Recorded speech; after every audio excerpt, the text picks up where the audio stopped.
Hey guys, welcome to our first podcast.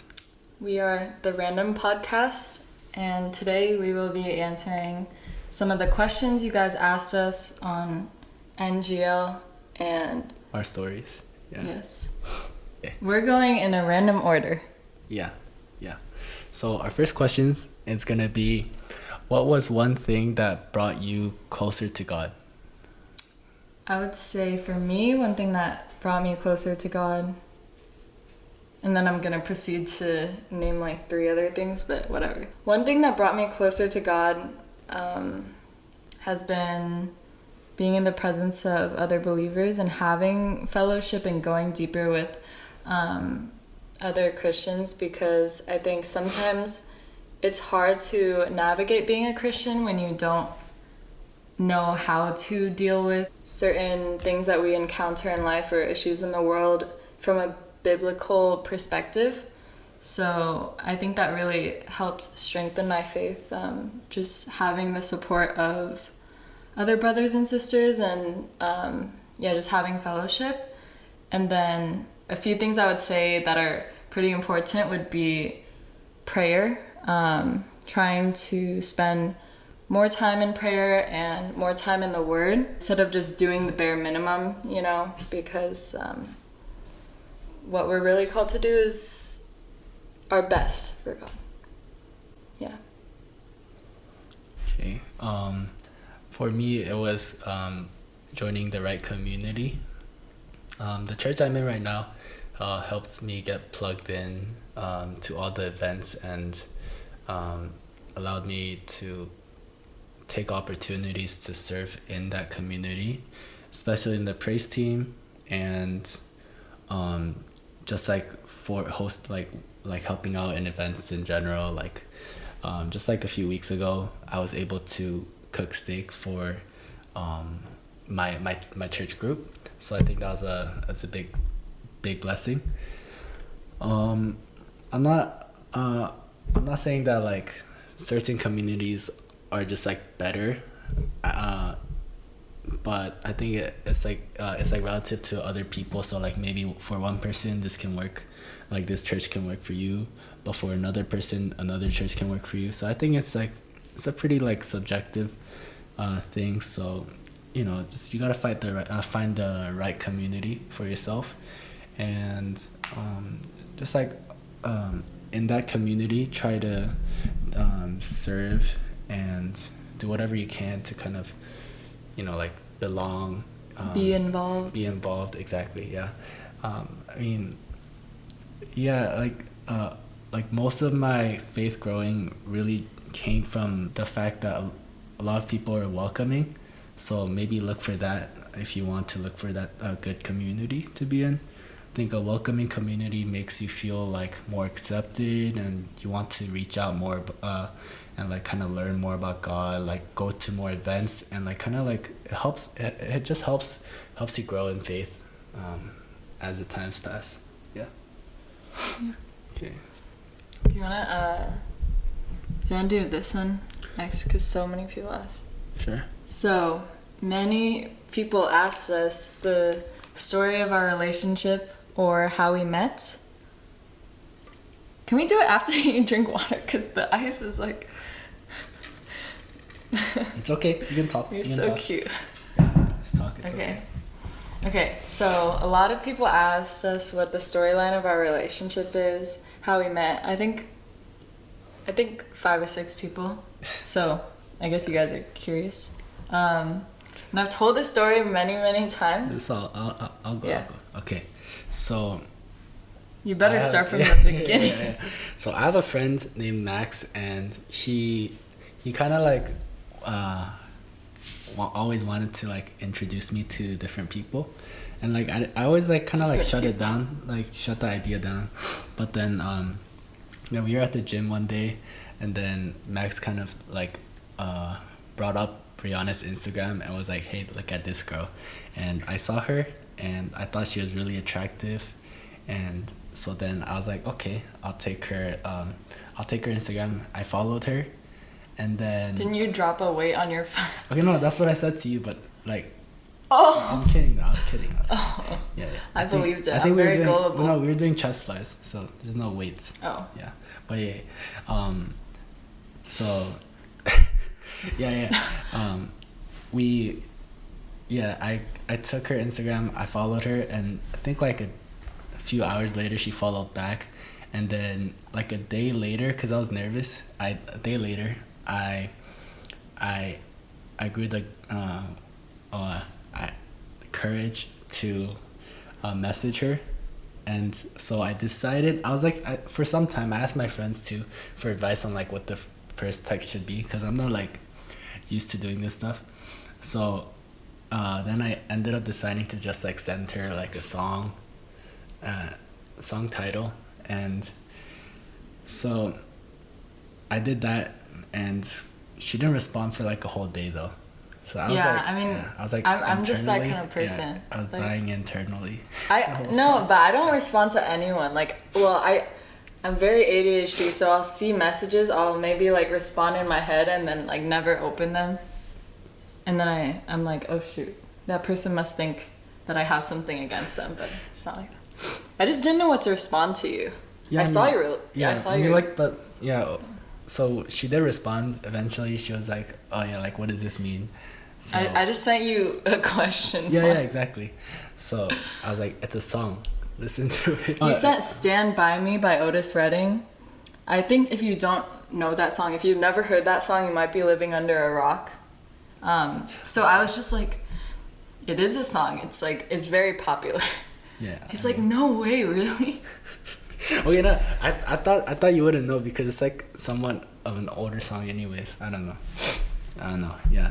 Well, yeah, we sent her, we like exchanged like text, not that much because she was pretty dry initially, and then we ended up kind of like picking up pace maybe after like a day or two. Yeah. And then like she kind of opened up, and then I'm more than open. I totally opened. Yeah, and then like a few days later, I asked for her number, and then like we started texting on messages, and then we moved on to. Well, we kind of agreed to date before we ever even met each other in person. Yeah, that was a little weird. I don't know. We could have. Hey, that was you. I know. I could have executed that a little better. Like I could have been like. No, it was fine. Okay, in my it was opinion. fine. I don't recommend that for people though. Like it was just special case. Yeah. Like I was lucky. Like if it was any other person, they'll be like, "What the heck?" Yeah. But anyways. And we also went to the same school at the time, but we had like never bumped into each other ever. I'd never seen him or heard of him. So, but I also kind of kept to myself, so that explains things. He was kind of popular. I'm not. I wasn't. Yes, you were. I wasn't popular. Like I was the new kid. Okay, the popular new kid. Somehow you had friends. No, I just had friends. That doesn't mean I'm popular. I just had like. If you're new, but you still have friends, that says something. I just joined the friend group because I had a friend that like introduced me to the friend group. Like it's not necessarily I was popular. I just got into a friend group. That's it. It's like 10 people. That's not popular. Sure. Yeah, no one else knows me. Just 10 people? Yeah. No, but no one else knows me. I had like 2 friends in high school. Off topic. Okay.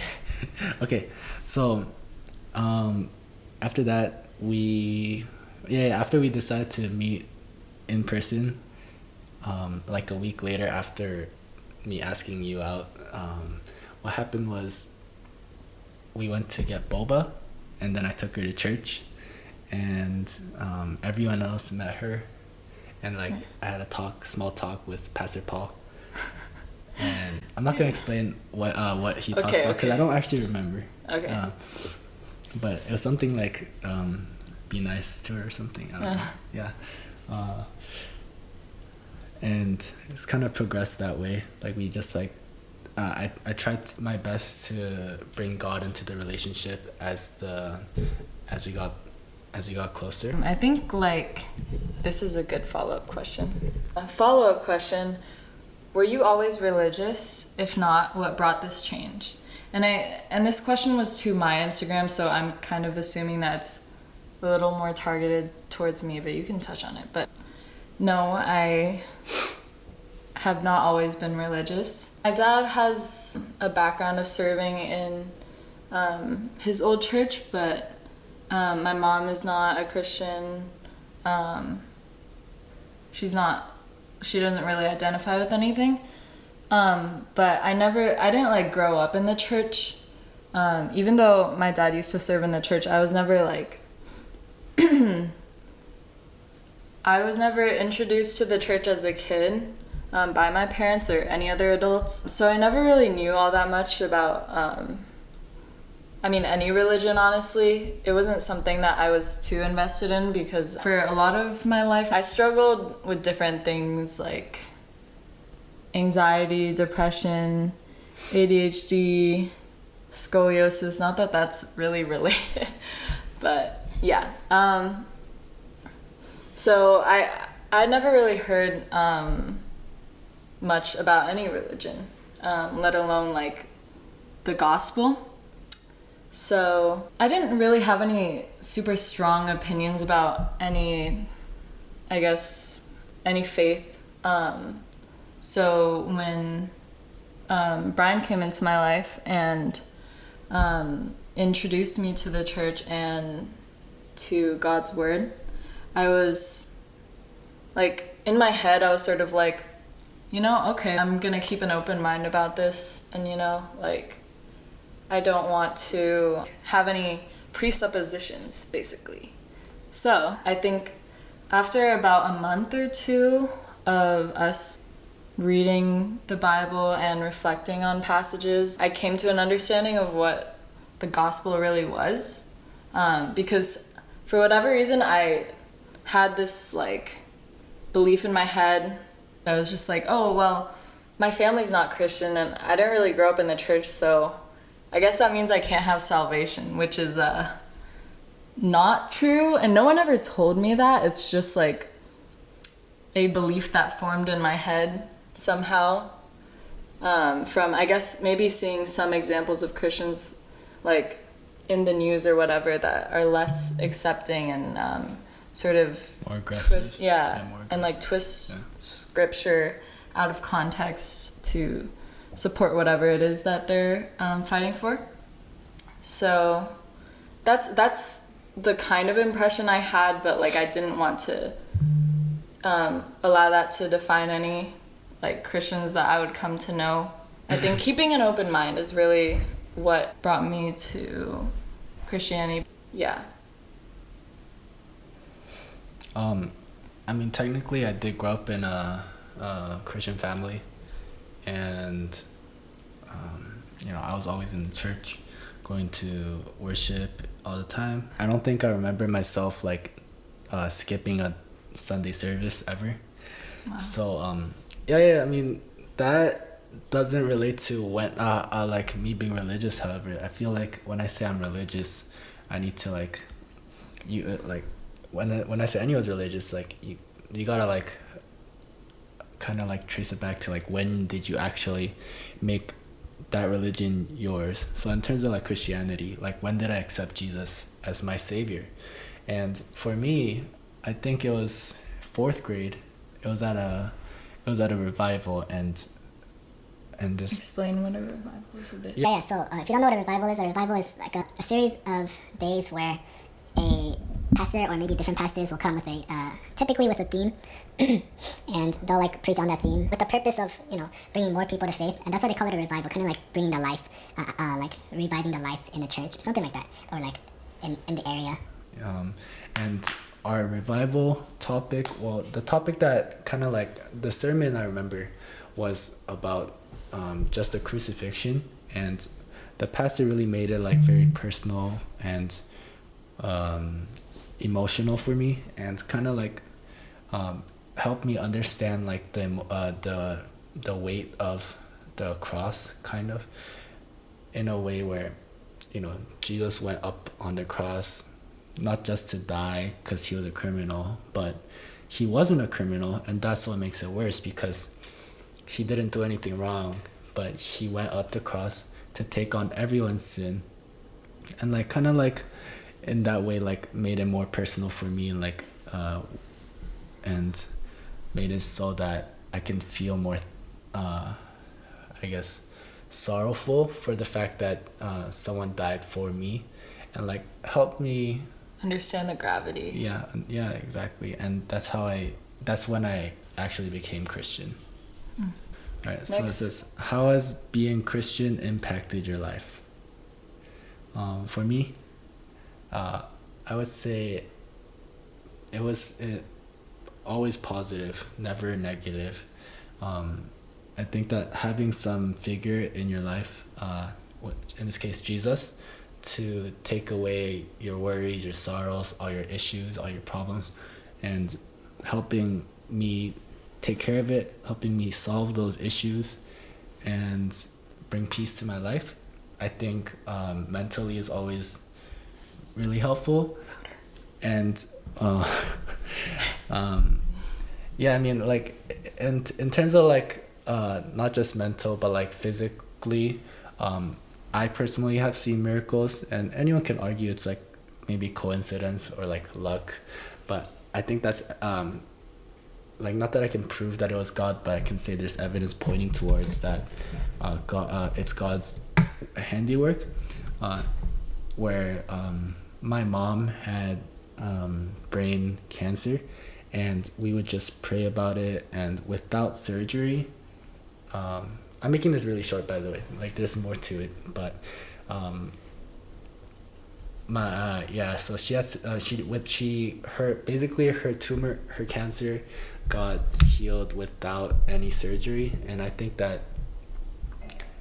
it's like a miracle, and to me it's God solving my my problems and helping heal my mom, and that also helps me get to know God more and like feel his presence.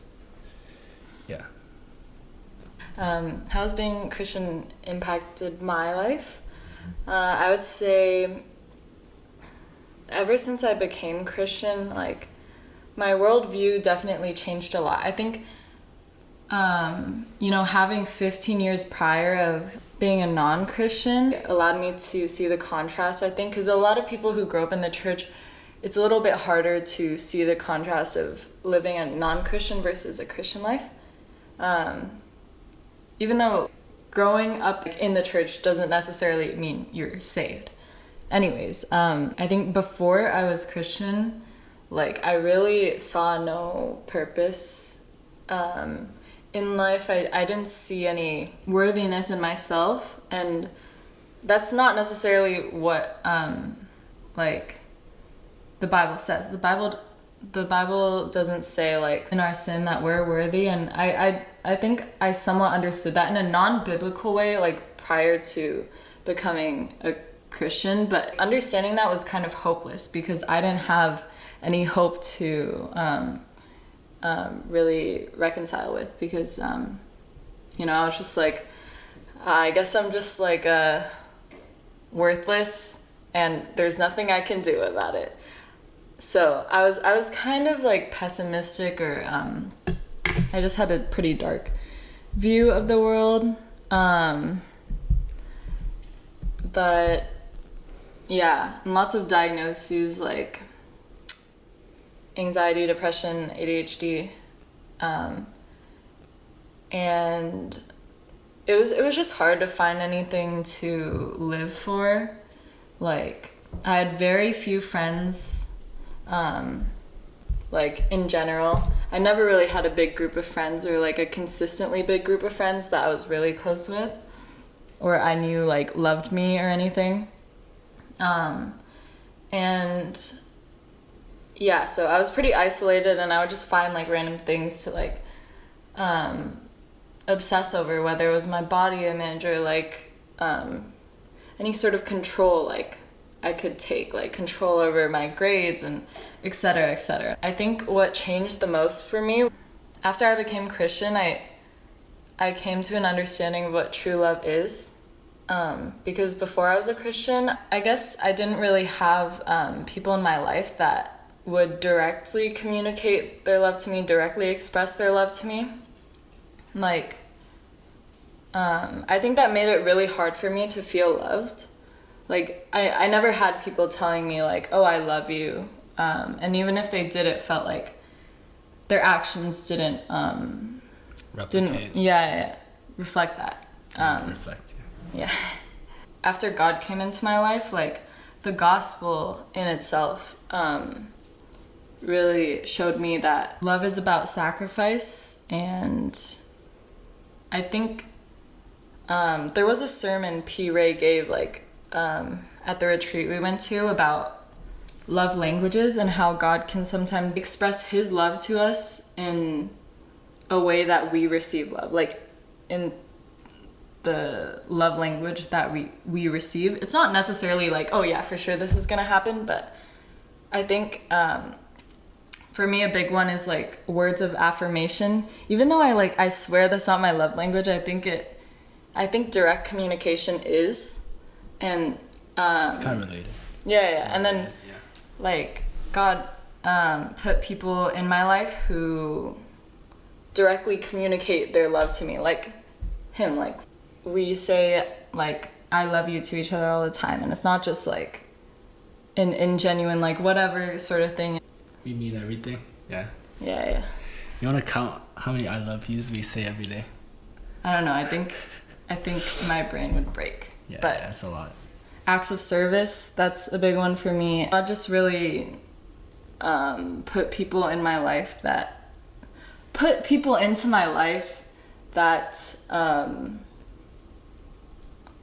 allowed me to realize like how loved I am. Like, yeah. So, yeah. Okay, so someone said, what are the most random facts about you and Brian? You can just talk about it.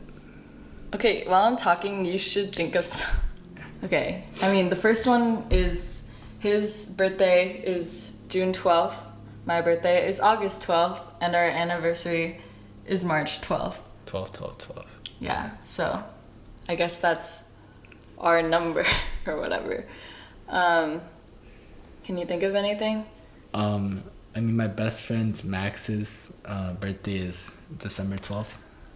That's not what I Okay, no, it's not. I meant a different okay. random fact. Alright. I can play like 6 instruments. I don't know.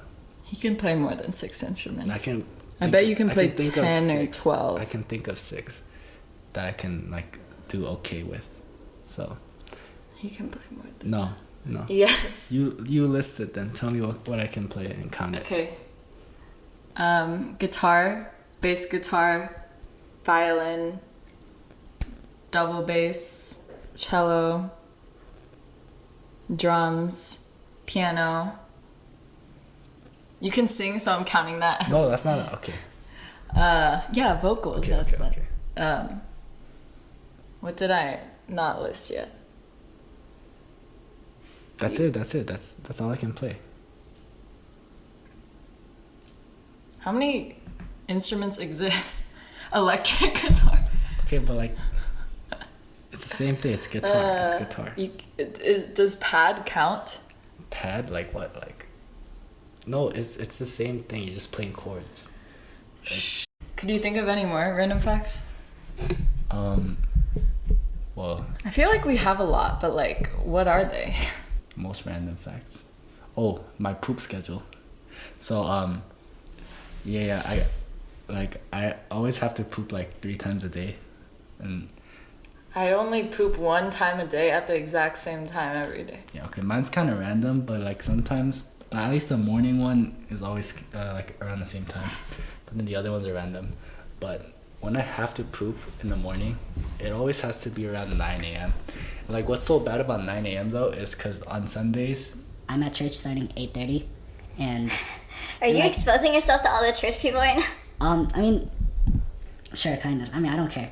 Okay. I really don't care. So yeah, Digital I mean, footprint. More yeah, like digital skid mark. Yeah, so like I usually end up like, so we're doing orchestra practice in the morning, church orchestra, and then we have our service at 9:30. So I'll have to wait until the end of service, or during prayer after we did our song, then I'll like quickly go to the bathroom, quickly come back. but yeah, it's like terrible timing. It's always at 9. Like, I'll feel it. Yeah. For me, it's like After, like, probably 15 minutes after I eat breakfast, if I eat breakfast. But if I, like, don't eat breakfast or I eat like brunch instead, like it ruins it. And then I just can't poop for like the next like 24 hours, and it's like so devastating. So I'm always pretty jealous that he can just like poop whenever. No, it's kind of a tragedy. Okay, I guess having to poop like multiple times a day. I think for me it's because whenever I'm out of the house, I'm in like fight or flight mode. So like I can't poop, because the opposite of fight or flight is like rest and relax, which is also your bowel movements are involved in that one, in that phase. So I was like rested and relaxed. You're always like rested and relaxed. Yeah, we went to Great America today. I feel like he's always way more relaxed than me, and I'm always on edge. So like I can never poop, even if I like feel like I have content in my bowels. So yeah, it's really hard for me to poop anywhere but at home. Here, did you always do your best at school? If not, when did you start being better? Should I start or do you want to start? You go first. You go first. Okay. I mean, it depends on what you define best. I mean, I always had A's in school, but my parents always wanted me to do better. So then for them, I never did my best. But I think I did pretty well. I mean, I maintained 4.0 until I entered senior year in high school. My argument would be that it's because we moved. I went from Guam to California, and that change in like senior, like during high school, in environment during high school, kind of like messed my like whole like system up, kind of like, and like the fact that I'm in a different environment prevented me somewhat from focusing. But you know, that's all kind of just excuses. It was me like not as motivated to do good. But at the end of the day, I think I still ended with like 3.8 or something. So it's all good. Yeah, we're all good. And yeah, in college, I almost struggled to keep my grades up. I was tempted because my parents can't really see my grades unless like I show it to them. So then like I was tempted, and I'm doing okay, I'd say. Okay. For me, mine is a very different story, I guess. For public school, I was what did I just say? For middle school, I was at a private school. And you know, it's not like your typical school. It's different than other private schools too. It was pretty like laid back and like low pressure, but that like allowed me to slack off and like become unmotivated. So I kind of lost my any sort of work ethic I had. Like I lost it when I went to middle school essentially. And then for high school, I ended up going to the public school in my area, which was yeah. So, and this was like COVID too. I graduated. I don't even consider like middle school graduation a graduation, but no offense to middle schoolers, but I don't know if middle school is real. Anyways, yeah. So graduated during COVID and then went into freshman year during COVID too. Like freshman year, entirety of the year was online, I think. There was some hybrid at the end of the year, but that's besides the point. I'm very ADHD too. Not that that's an excuse, but it is like an explanation for some of my like work behaviors and work ethic. I think I really had no motivation to either. I like really didn't want to be at like I was kind of pessimistic about it. I was like, I just want to go to Taiwan, honestly. I just wish I could fly over to Taiwan, you know, and so I just wasn't really motivated to do my best. And I had heard like horror stories about being like super high pressure and stuff, and that sort of like gave me a bad impression too and bad presuppositions. So I just didn't really like even want to try working hard there, because I felt like, oh, like no matter what, I'm not gonna do it. So freshman year, my grades sucked. Beginning of second semester of sophomore year, I finally ended up getting treatment for my ADHD, and that like spun things around like crazy. Like the first semester was pretty bad, but then the second semester was a lot better. So beginning of junior year, I moved over to for various reasons, but anyways, things got way better. Like my grades got way better. I started enjoying my classes. Like having teachers that actually cared about whether I was learning or not, like, was really helpful. It was a big turnaround. My grades like went from like very bad to pretty good. And I think senior year my grades are actually even better. Even though I did try hard. I tried hard, especially for the last 3 years of high school. And I think for me the hardest thing was going to class because like sometimes when I would have like depressive episodes and stuff, it was really, really hard to get myself to just get up and leave the house and go to school. I was like very much isolating myself. And it was just really hard to get myself to go to school, but somehow I managed. Like despite the amount of class that I missed, I would still try to maintain my grades, and I somehow did. But I would not recommend that. Don't do that. It's bad. So yeah, I'm excited about going to college because now I get to study something that I'm really interested in. You still got gen ed to think about. Okay, yeah, but I like the gen ed. Okay. I like English class. I like rhetoric. I think that's just you. It's fun. Anyways. Question from Anonymous. Okay, this is definitely directed at Brian. What was your experience as a Korean American? How important is it for a second/third generation immigrant to learn their language? Okay. I'm not putting that in. The quotation marks are already there.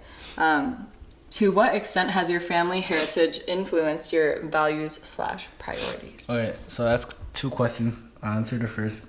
That's like three. Yeah, 3 actually. Yeah. So my experience as a Korean American, Would you consider yourself a Korean American? I did. I was born in Korea, so I don't think I'm a second or third generation. Yeah. But I guess I And he did live there for 7 years. I consider myself a Korean American still, because I did grow up in like semi-American culture.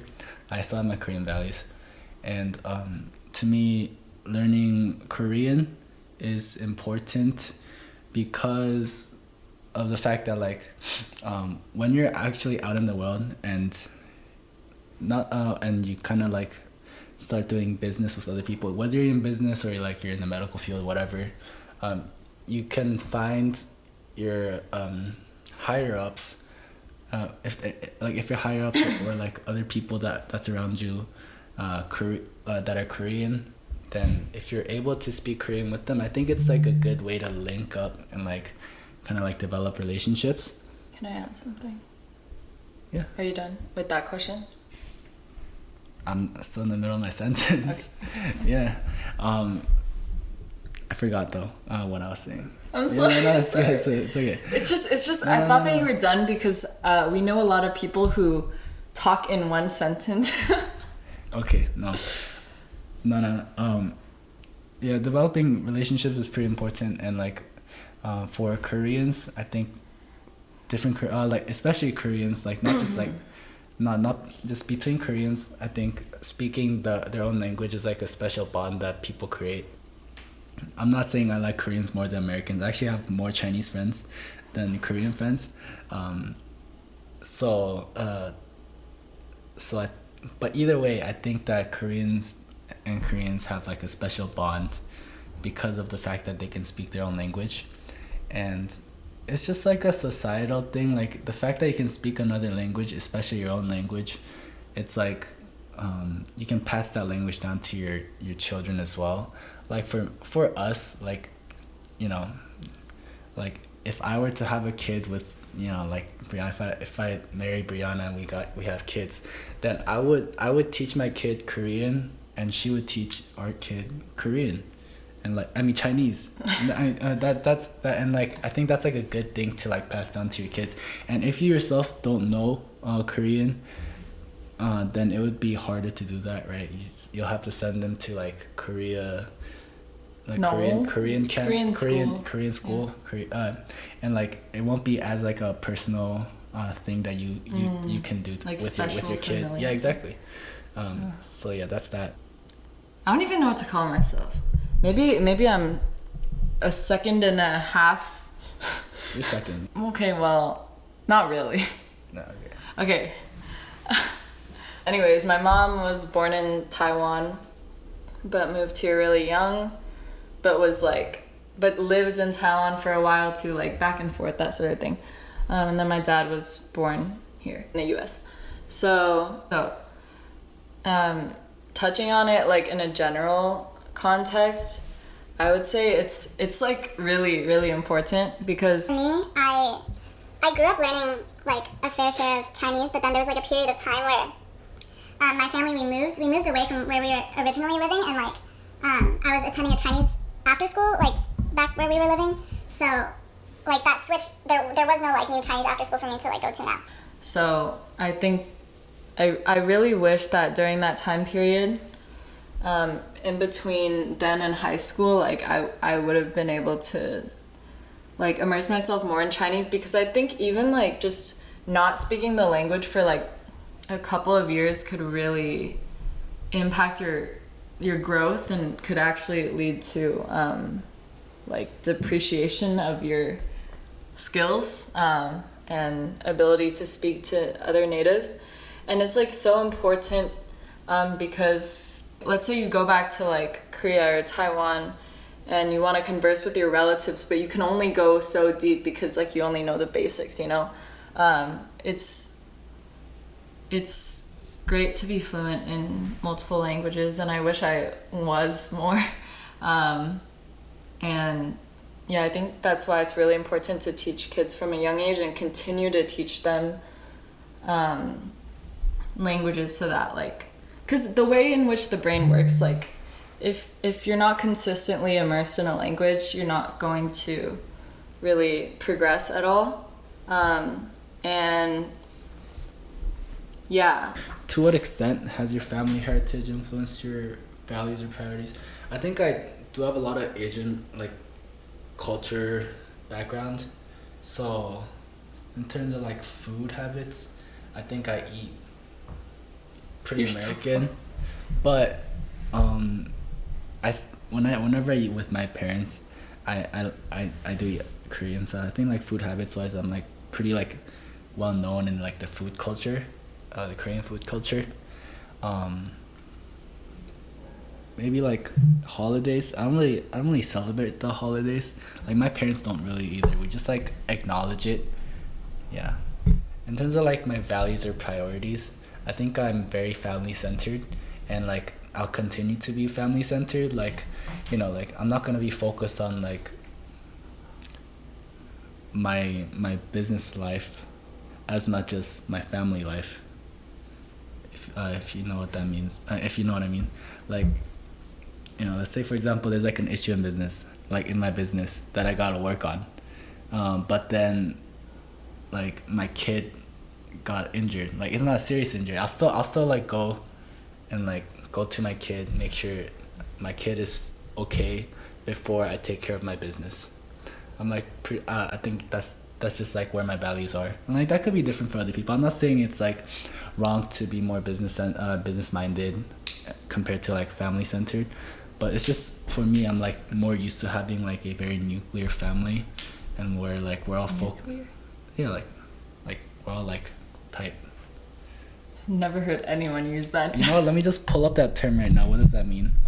I feel like a lot of people don't know what that means either. So a family group that typically consists of a married couple and their children living in one household. So I'm like focusing in that, like, you know, like. Okay, but it doesn't mean tight. Okay, maybe, yeah, you're right. You're right. Okay. How to have a healthy relationship. So I think key to having a healthy relationship is Communication. yeah, communication. I was gonna say that actually. That's the Yeah. first thing.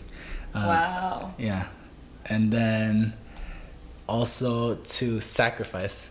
I think sacrifice is one of the biggest things that a lot of people don't want to do because they see their relationship as like receiving instead of giving. But when it really comes down to like a lasting relationship, like each member, they're always giving to each other. So like, for example, you know, let's say Brianna has a bad day, and like let's say I also had a bad day. I wouldn't like tell her that I had a bad day because she told me first. I'll make sure that she's okay, and I won't really discuss it because, just like even if I wanted to get like attention from her because like maybe I wanted it like that day, I think if I felt that she needed it more, then I would sacrifice that and give her the attention. Yeah, but I think something important to note when it comes to sacrifice, like us as humans, we're imperfect, and we can show our love sacrificially, but like we have to do it in there is a right way and a wrong way, I would say, because let's say you're consistently sacrificing things like in a way that hurts you, like yeah, and like you're not being communicative about it, and your partner isn't even like doesn't really even like see or acknowledge, not that that's their fault, like that you're sacrificing these things, so internally you're developing this resentment, and this resentment will build up and explode. I promise you it will. It's just a matter of like how much you can take before that happens. So there's sacrifices we can make too that make us happy. Like there's sacrifices that we can make that make both people happy. For example, if it's sacrificing time, it's not like when I sacrifice my time, I'm like, oh, like I'm just doing this for you, like I'm doing this for us, you know? Yeah. Like yeah. I enjoy giving myself to you, you know? Mm-hmm. Yeah. So another another thing you need to have in a healthy relationship is like family members. So I think that involving other people in your relationship, like especially your family, it's like important. Like we went to Napa recently, and we went with her family, and we've been to San Diego before with his family, and we went to Tahoe with my family. So it's just like involving family in our relationship as much as you can, whenever we can. I think it's like pretty important, especially because like family needs to also kind of like see us grow, and then and then they can help us grow. If there's any like problems, we can talk about it, advice. And like, it helps having like family support. Essentially, like let's say we had a really bad argument and like we didn't have family involved, then like neither of our parents would really know about it, and they just like think everything is fine, or like we just like break up and our parents wouldn't really know much. Okay, so I'll give you an example. Like I think one time we did have some type of issue. I kind of forgot what it was, but I told my mom about it, and she just like she blamed me for it. And like this is how it should be. So if I went to if she went to her parents and like talked about her issues, like it should be so that like her parents would blame her for the issue. It's like I think, or sort of call you out so that you're not like talking to yourself and being like, oh, I'm always right, I'm right. And like let's say you go and talk to your friend about it, they're gonna do the same thing. Like very, very, very likely they're gonna be like, oh yeah, like, oh, he's in the wrong, like, oh, you're totally right. And then you're just gonna dig yourself deeper into a hole. So it's good to have like opposing opinions that allow you to see like a different perspective aside from like your partner, because you're not gonna listen to your partner in that like moment. Your parents, they've been together way longer than you have, and like they got the knowledge, they got the wisdom that they can pass on to you.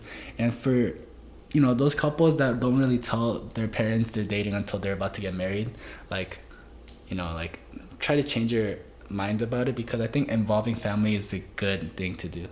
Yeah, yeah. I'm not saying that a relationship can't last without having your family know, but I think it's good to do it. Good to do it like that. Yeah, and it's a really nice feeling knowing that your parents approve of your partner. Yeah, too. yeah. That's facts. Yeah. Okay. Any of you do gaming?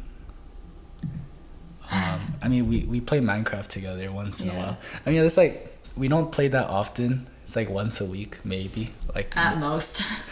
like sometimes like 2 times. Like it's just like it's pretty inconsistent. Like it's just whenever we have time, but we got like a realm together. We got like a world where like building like stuff in it. That's it. We play like iMessage games.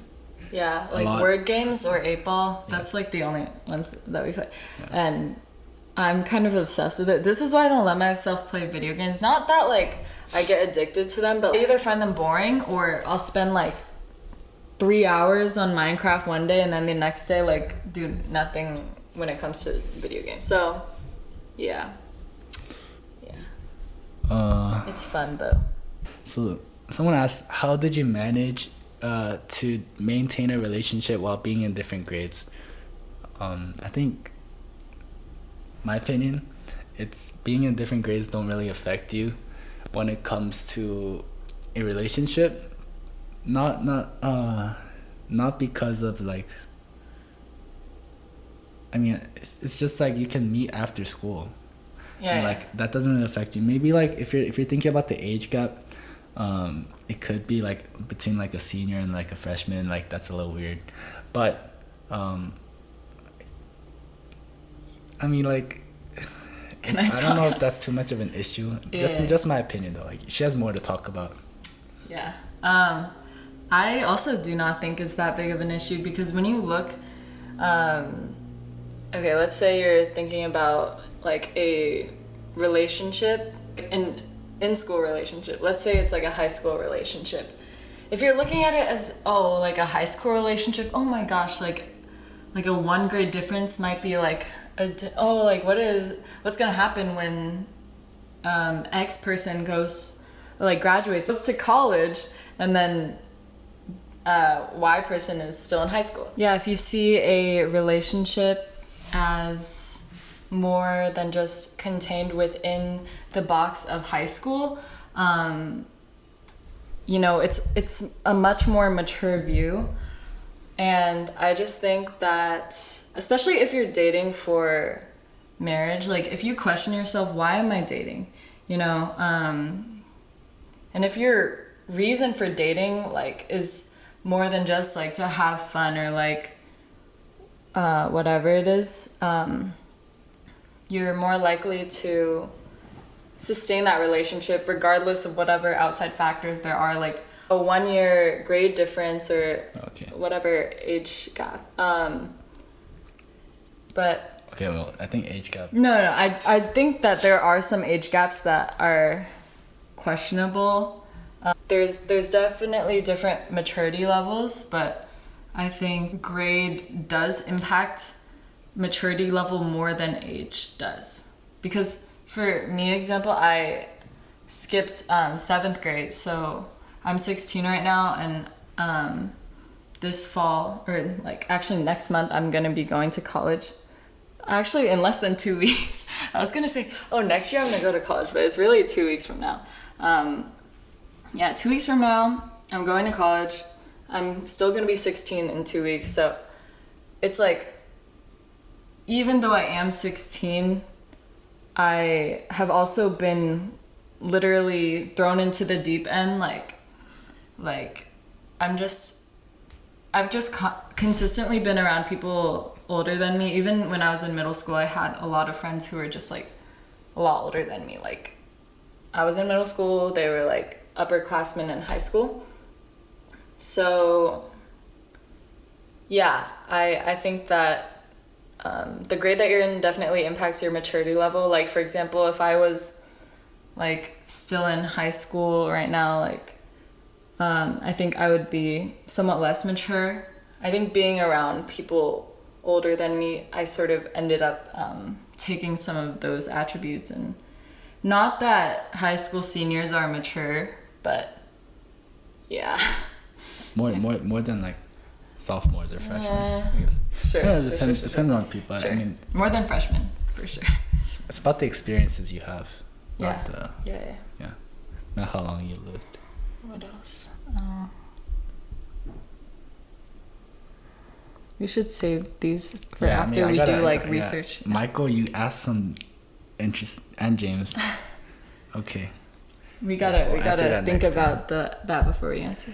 Okay. Start. So, someone Person asked or sort of like asked for advice about how do you give advice to someone like myself who wants to enter religious spaces and learn but is scared because of the way I express myself. I've been called a Satanist more times than I can count. Is it a Satanist or a satanic? Well, if you use a, then it's going to be a noun, so I'm just gonna Okay. or Yeah. been called satanic essentially, but it's hard to feel like I belong, you know. I would say You're in the wrong place. Yeah. well, if you're trying. I think no matter what space you're in, there's probably going to be at least one person like that. Yeah. One person that's unaccepting or more. But in terms of like style or the way that you express yourself, you want to touch on where the goth style came from. Okay. Yeah. I mean, Yeah, so like the goth style, or like whatever you think of as like emo or whatever, that styling came from the, I believe the Eastern Orthodox or the Greek Orthodox Church. Yeah, at At least the more like Victorian-esque type of style, that sort of goth. So it is from Christian origins. So for someone to say like, oh, you're dressing goth, so you're satanic, it's kind of like a bit semi-ignorant of like the Christian history. I mean, like nowadays, I think it is a little bit turned towards that, but just because you're dressed, I think there's dressed up different goth- like sub yeah, for sure, yeah. but Just because you got dark eyeliner doesn't mean If someone's saying that to you because of the way that you express yourself like outwardly, they probably don't know too much about the history of like darker styles, I guess. I guess it would be different if it's about like the way that you act versus the way that you like dress. yeah, like express your outward appearance. Those are two different things. If you want to learn more about theology, I would say start online. Ask questions that you have about different faiths, because at least in the Bible it says you should question things in order to learn. And I think like answering those questions are really important, because otherwise it leads to doubt, and then you feel like you can't really trust anything. So yeah, it is really good to search online, because chances are like someone else has probably had the same question. Well, also, you need to make sure when you're looking online, it has like verifiable sources, especially that's from what- the Bible. that's what I was about okay. to say. Yeah, good. Yeah, and definitely just like, I would say if not from like Christian sources, then like an unbiased source, you know what I mean? Or like a source that states things in a factual way.